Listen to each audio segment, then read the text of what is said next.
Doris Day was born Doris Marianne Kappelhoff on April 3, 1922, in Cincinnati, Ohio, during a time when life was shaped by economic struggle and resilience. Growing up in a modest household during the Great Depression, she learned early what hardship felt like, but also how imagination and music could soften it. As a child, she dreamed of becoming a dancer, spending hours practicing movement and rhythm with a dedication far beyond her years.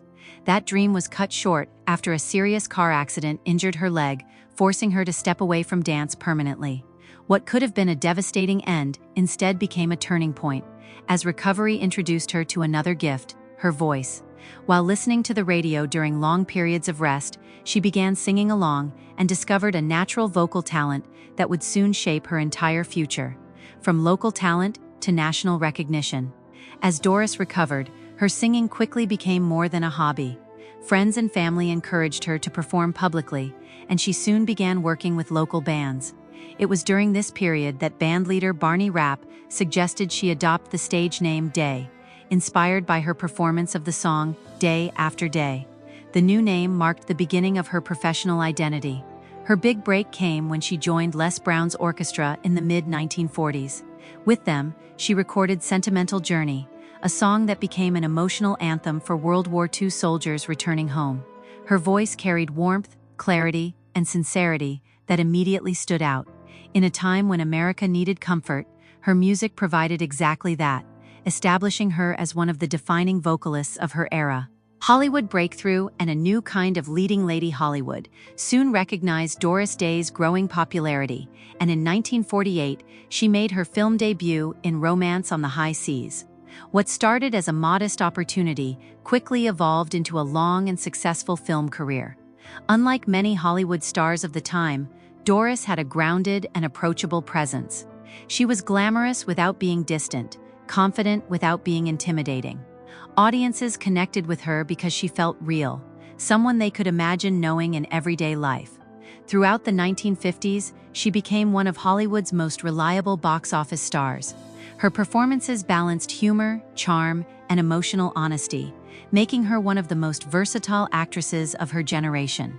Defining roles and cultural impact, Doris Day's acting range expanded significantly in films such as Love Me or Leave Me, 1955, where she delivered a powerful dramatic performance that surprised critics.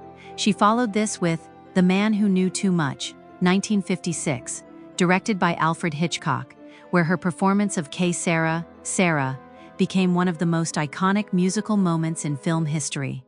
The song went on to win an Academy Award and became a global symbol of acceptance and optimism. In the years that followed, she became especially known for romantic comedies like Pillow Talk, Lover Come Back, and Send Me No Flowers, often paired with Rock Hudson. These films defined an era of Hollywood romance, blending humor with emotional warmth and establishing her as one of the most beloved screen personalities of her time. Personal life, relationships, and private struggles.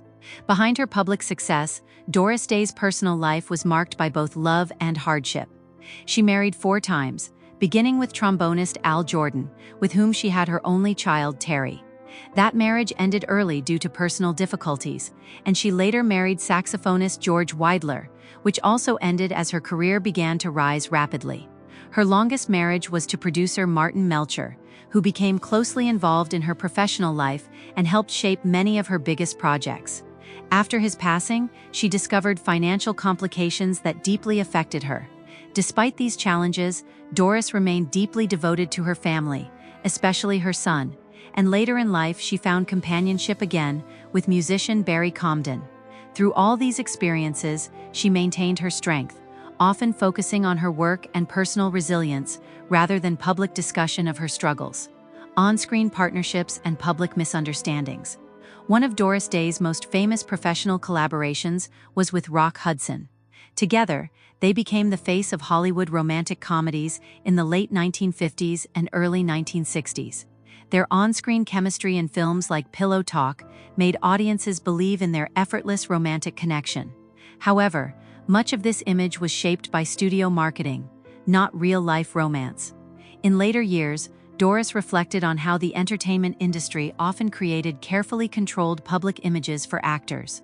When it became publicly known that Hudson was gay, she spoke more about the emotional complexity of realizing how much of their public image had been constructed by Hollywood studios. Her reflections were not about personal anger, but about the feeling of being part of a system where image often mattered more than truth. Reflections on trust, fame, and Hollywood systems. As Doris Day grew older, she spoke more openly about the pressures of working within the Hollywood studio system. She often emphasized the importance of honesty and trust in personal and professional relationships. Her reflections on Rock Hudson and their shared film legacy were shaped more by disappointment in the industry's practices than by personal resentment. She acknowledged that the entertainment world of that era often created illusions for audiences, especially in romantic films.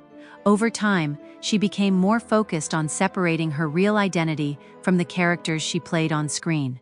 Her perspective highlighted how fame can blur personal boundaries and how actors often lived within narratives constructed for public consumption rather than personal truth. Later years, legacy, and compassionate work. In her later life, Doris Day stepped away from Hollywood and dedicated much of her time to animal welfare. She founded the Doris Day Animal Foundation, which became a central part of her legacy. Her love for animals reflected her lifelong compassion and desire to create positive change outside of entertainment. She also made it clear that she preferred a quiet and private life, avoiding large public ceremonies or